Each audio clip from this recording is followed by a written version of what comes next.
So there was a new release that came out that was getting a little bit of hype, so I decided I would run out to my Burlington and pick it up. And you heard me correct, it's a new release and it was released at Ross and Burlington as its release place, which is kind of weird because the last time I remember there being like a rack store release was Mont Blanc Skywalker Extreme.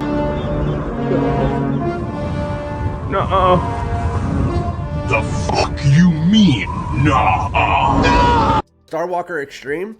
Skywalker. That's funny. But anyway, so I decided to pick this up. I've given it some wears now. Is it worth that little bit of hype that's been going on for a rack store cheapie? Today we're talking about my full review of Tommy Hilfiger Vibrant Summer here in 2024. So without further ado, let's get it.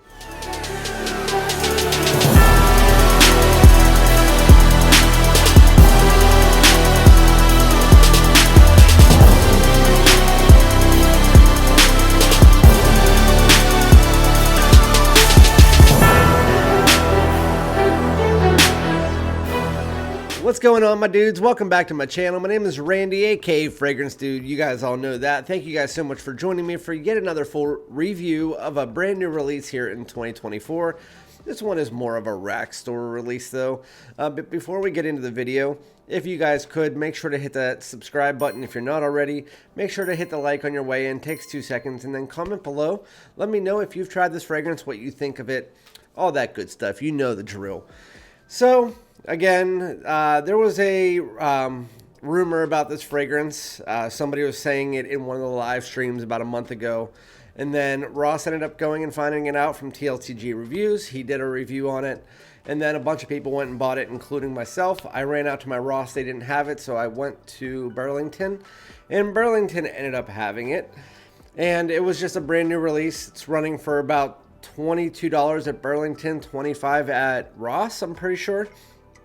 So today we're doing my full review of this. It is Tommy Hilfiger's Vibrant Summer. This is what the bottle looks like. It's a Tommy Hilfiger bottle. It has this kind of blue gradient going into clear. It has a nice cap with a just crappy atomizer, Tommy atomizer, whatever. I mean, it's a Tommy. It's a rack store cheapie. So how do I feel about this fragrance? Well, let me give you the notes, at least what they give you online, which with these type of fragrances, they don't give you much, but I just want to give them so you guys can follow along. Solar notes, lemon, musk, cardamom, rosemary, patchouli, and coconut. I had to find the coconut on a different site, and then the actual Tommy site only gives you 3 notes, and they're patchouli, solar notes, and lemon, I believe. But so what does this smell like? As soon as I sprayed it on, I was on my way home from Burlington. My wife was in the car and I smelled it and she goes, that reminds me of something. I know when I say that, I always say that and it doesn't actually remind me of anything once you wear it. But this one reminds me of something. It's something that you just wore. And I said, I agree. And while it's not exact, it reminds me of kind of like a twist on Boss Bottled Pacific.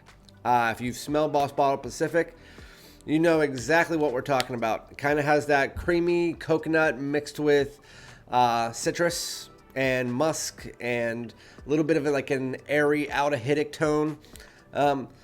That's basically exactly what this one's doing. It just has a slightly cheaper vibe to it. But with that said, it smells great all around. It's a very easy wear fragrance. It's nothing that if I could go back in time, I would not buy this fragrance probably.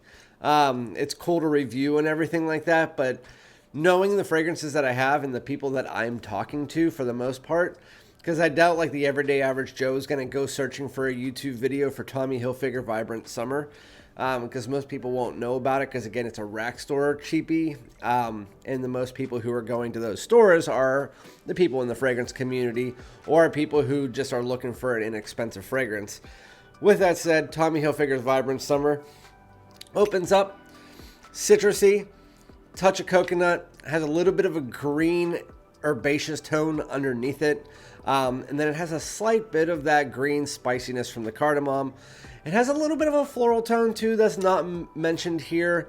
Not exactly sure what it is, and then also a slight touch of aromatics like a clary sage lavender mixture, but none of that's mentioned in any of it. But yeah, it's really all that. That's what it is. It is basically Boss Bottle Pacific.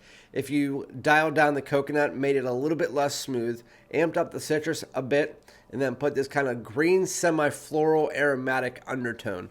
So that green portion is coming from the cardamom and the rosemary mixture for sure, but it seems like there might be a little bit of almost like a minty tone to it maybe underneath it. But it's more citrus, coconut, fresh, clean.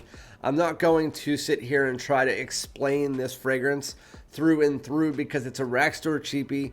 It's nothing that you need to really have a full, let's take a deep dive into the fragrance. It's a fresh, clean coconut fragrance that has a citrus top, a little bit of a green undertone, musk surrounding it, and then as you get to the dry down, you get a little bit of like a spicy, woody undertone and a little bit of an aromatic tone, but for the most part, the fragrance doesn't change. With that said, which one would I rather pick up out of all of them? I mean, this one's more petroleum based, while this one has more of this woody base to it. But I would say that you should pick up this one, even though if you can't find it anymore, I did see it online a couple days ago on a discounter for $67. I would rather pay $67 for this than $20 for this. This one's more smooth. The coconut's a bit more pronounced. The slight woody, musky tone to it. It's just smoother all around. I think it's a very easy wear, and that's a 7.5 for me. It's still nothing crazy. It's just, this just smells like a more citrus, slightly green version of that with the coconut kind of dialed down a bit. But it smells nice. It's a nice Tommy Hilfiger. It's probably one of the better Tommies out there. It's a very nice summer easy wear random pull fragrance if you're looking for it, but it doesn't do anything crazy out of the box. I would say overall that fragrance is like a 7.0 out of 10 for me, maybe like a 6.5. I think it smells nice, but it's just a very average fragrance for sure.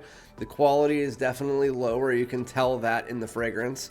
But overall, I mean, it's a nice fragrance. As far as how long it lasts, it only on me was about 3.5 to 4 hours. And that was pushing it.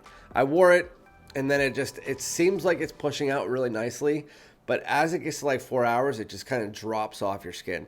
It does stay on clothes for like 6 or 7 hours, but I mean, that's pretty much all fragrances. But yeah, I mean, Vibrant Summers, it's a nice fragrance.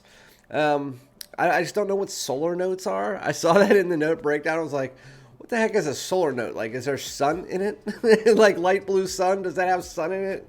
Or like, is there UV rays? Am I going to get like radiation poisoning from this? No, I'm just kidding. But anyway, Tommy Hilfiger's Vibrant Summer. Again, my final thoughts are it's a nice smelling, fresh, clean, coconut, lemon, citrusy fragrance with a nice green herbaceous undertone. Has a little bit of woods and musk underneath, and then the musk and woods pull up as you get to the dry down. Doesn't last very long. Smells nice, but it's just a dumbed down version of this, in my opinion. Let me know if you agree, disagree. They are obviously different. It's just that's what it reminded me of and my wife of as soon as I sprayed it on.